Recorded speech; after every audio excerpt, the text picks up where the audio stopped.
All right. Wow. Gotta shake off 22 bricks there. That got me a little rattled. That's how's going on these days. But you know what? You know who's rattled? Ezra Miller. I don't know what's going on with them. And looks like the Flash movie has been put on hold due to how they've been acting up and all the future projects they've been involved with. To their arrest and disorderly conduct. So Warner Bros. And DC are discussing how to move forward with Miller's future projects. According to a report from Rolling Stones, Warner Bros. And DC executives held an emergency meeting on March 30th, 2022, where they discussed Miller's future with the studio following their arrest. The report notes that the consensus in the room was to hit pause on any future projects involving Miller, including any possible future appearances in the DC Extended Universe. But the company will have some time to decide on what to do with Miller's latest film, which is the Andreas Muschietti directed The Flash. The superhero flick was recently moved from its original November 4th, 2020 date to a June 2023. God damn, they keep pushing the shit out of The Flash. Holy fuck. The report also mentioned that The Flash production was one fraught with drama and saw Miller having frequent meltdowns on that set while not involving any yelling or violent actions. He did reportedly see Miller losing it various times. Wow. Wowee. Yeah. What do you folks think about that? I mean, personally, they seem to be going through something. So the consensus, my thing is Ezra Miller could use some help. I don't know why they're losing it. Maybe they're frustrated that the Flash movie's being delayed so many times, or that it's not gonna be good. I don't know. I feel like that movie's not gonna be. I'll be shocked if that movie's good, to be honest. You know, I will probably see it just because Mike Keaton's Batman. They got me there. But I feel like it's gonna try to be a No Way Home and to be a no way fun. Crazy man, you sound insane. You realize that? Let me stop. Yeah, that's crazy. They keep pushing that Flash movie.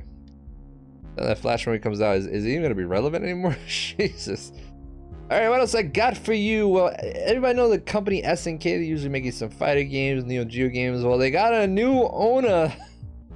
Saudi Arabia's Crown Prince Mohammed bin Salman brought a majority of shares by one of his own companies and Japanese developer SNK Corporation. I cannot make this up. This is via Game Rant. It appears Saudi Arabia now looking to get in on this as well, with Japanese developer SNK now nearly under complete ownership of the Saudi Arabia's Crown Prince. SNK Corporation is one of the oldest video game companies still active in Japan, standing alongside fellow Japanese powerhouses like Capcom, Square Enix. Originally founded in 1978 as an arcade game developer, the studio is responsible for popular series like Metal Slug, The King of Fighters, and Fate of Fury, among others. The company also tried to get on the console market with the Neo Geo console line, a family of systems ranging from in-home systems to handheld devices. SNK produced between 1990 and 2004. Announced on April 5th that the company had effectively come under the ownership of Saudi Arabia Crown Prince Mohammed bin Salman, following a massive investment from the electric gaming development company, which is owned by the Mohammed bin Foundation. Reported that he had acquired 96.18% of the corporation. Yeah.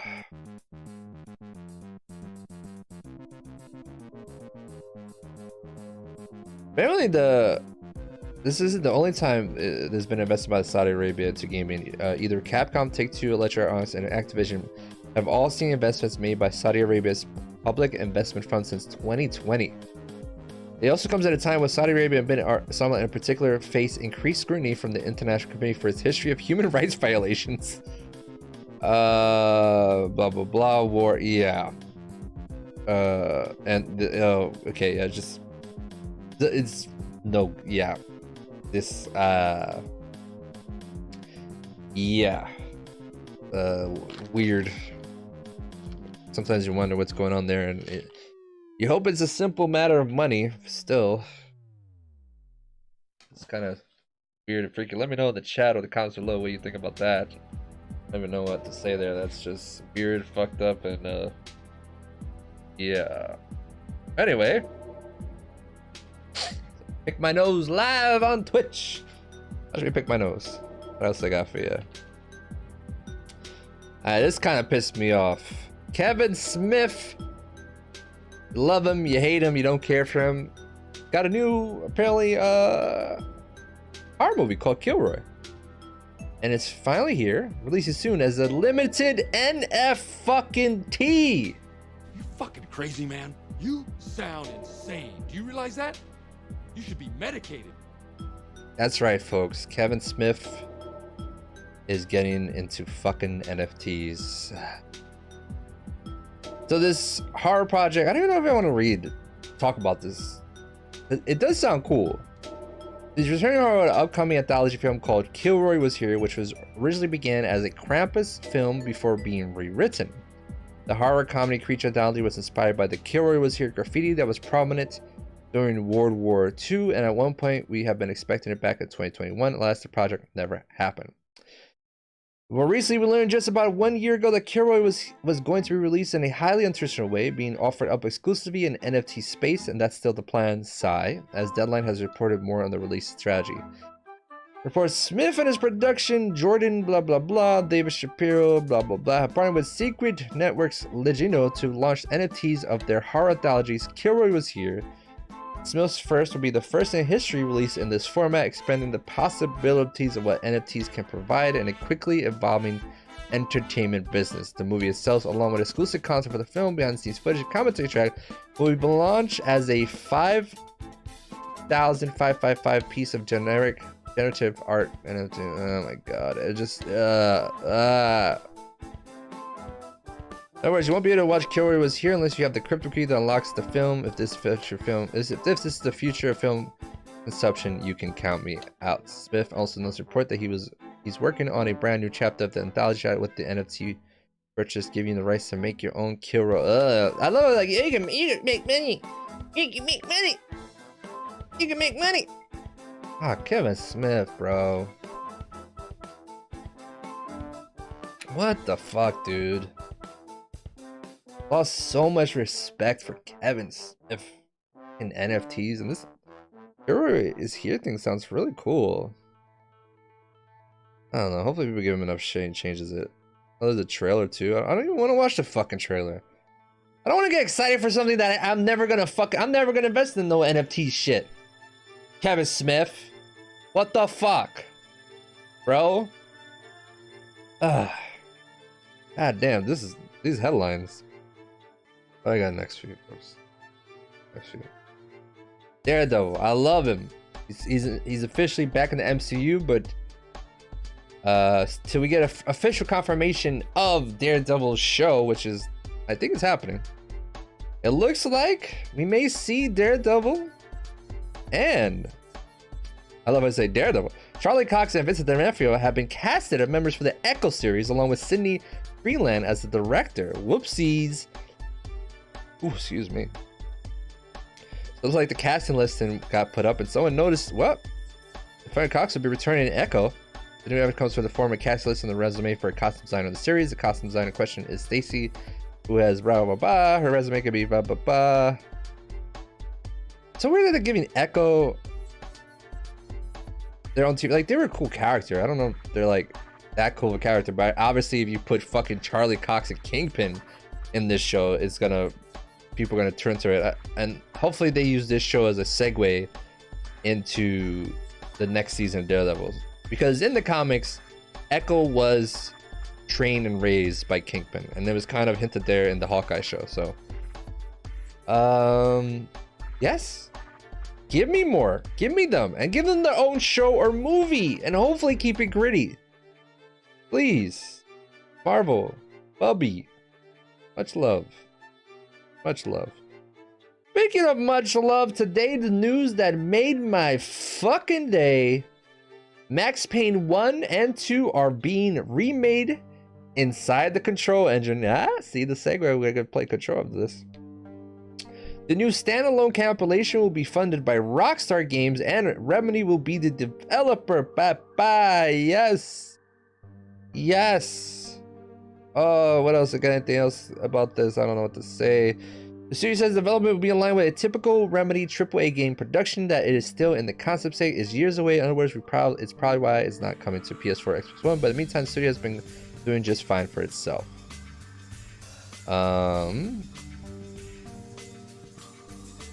Remedy's also working on 2 new Control games, a sequel with the working title and the multiplayer spin. Wow, holy shit. Did not know they were making it. Oh, good thing we're playing Control after this. As someone that recently played through Max Payne for Christmas, because we here at the last Respawn show, we consider Max Payne, the first one, a Christmas game. And if anybody fights you on it, you send them my way, and I'll take care of them. Because this is how you shoot guns, right? I don't know, dude. I don't know. But yeah, go for it. Hopefully, I know they'll do it. If they're using a Control engine, that game is gonna look and play amazing. And I love that Rockstar's funding it. That's the funny thing. I know some people are probably like, why not Max Payne 3? I don't think Max Payne 3 is still. They made it backwards compatible on the Xbox One, and I played it on the 360 for the late night beat show. And that game holds up. That game is beautiful. That game is definitely on my top 10 games of all time. What else I got for you? What else we got here? The new Tomb Raider got announced as well, and it's going to be using Unreal Engine 5.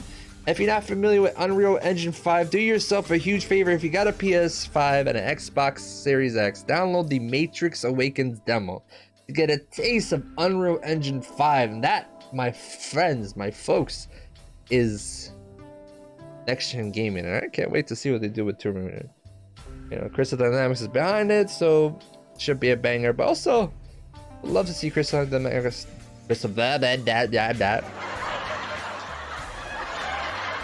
I also like to see Crystal Dynamics do other stuff.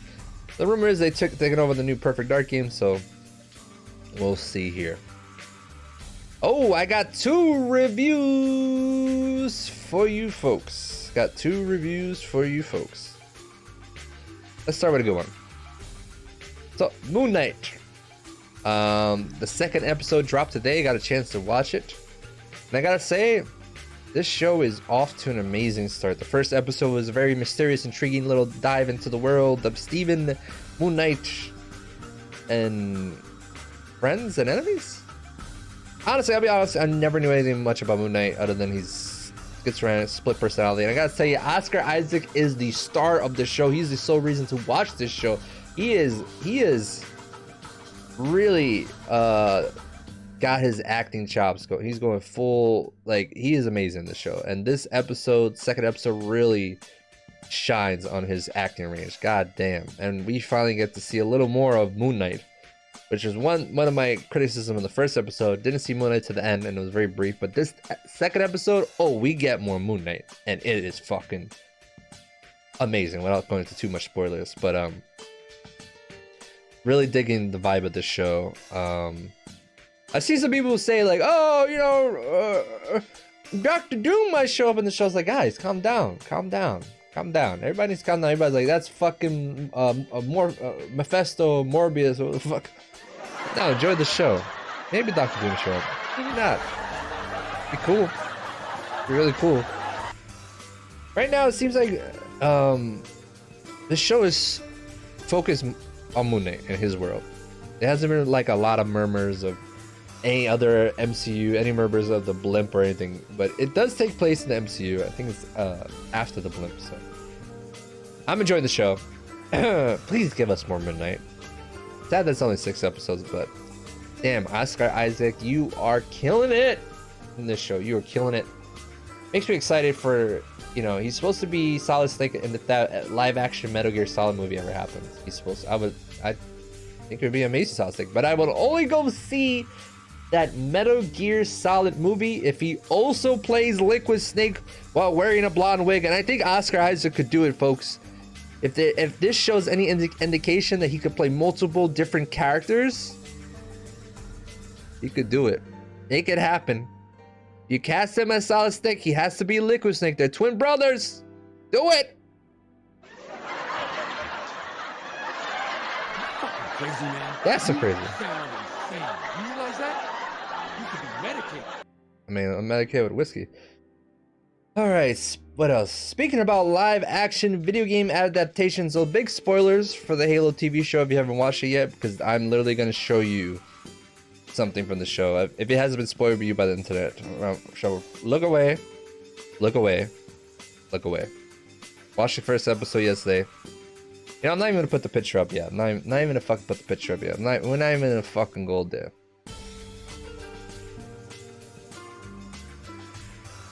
Watched the first episode of the Halo TV show on Paramount Plus. I was enjoying it. I was shocked at how no holds bar gory it got. You literally see Covenant aliens fucking brutally killing kids and people, and I was like, oh, okay. Then Master Chief and Spartan show up, save the day. All right. They did the little fucking first person shooting thing, which I was just like, I was like, is this gonna restart? I think my music is gonna restart. I was like, I don't know if we needed that. You know, it gets a little hokey, and also gives me terrible flashbacks of the Doom movie with The Rock. So when they did that shit, so I was just like, yeah, I don't. They do it a lot in that first episode. But after that beginning, the show goes downhill so fast. It starts, you know, going to kind of other characters and teases of lore, and then it goes to a scene I can't believe is in the first episode, folks, and that is Master Chief taking off his fucking helmet. And literally, this is the how Master Chief looks in this show. Like, and he keeps the helmet off for the rest of the show, and I'm just like, why? Why did they think this was a good idea? And they try to, the reason he takes off the helmet is to try to make like an emotional connection to this younger girl. And yes, this show definitely has some strong Mandalorian ripoff vibes, but somehow they missed the part where even in Mandalorian, my man barely took off the fucking helmet. He was dying. They wouldn't even take off that fucking helmet. Over here, you got fucking Master Queef. Oh God.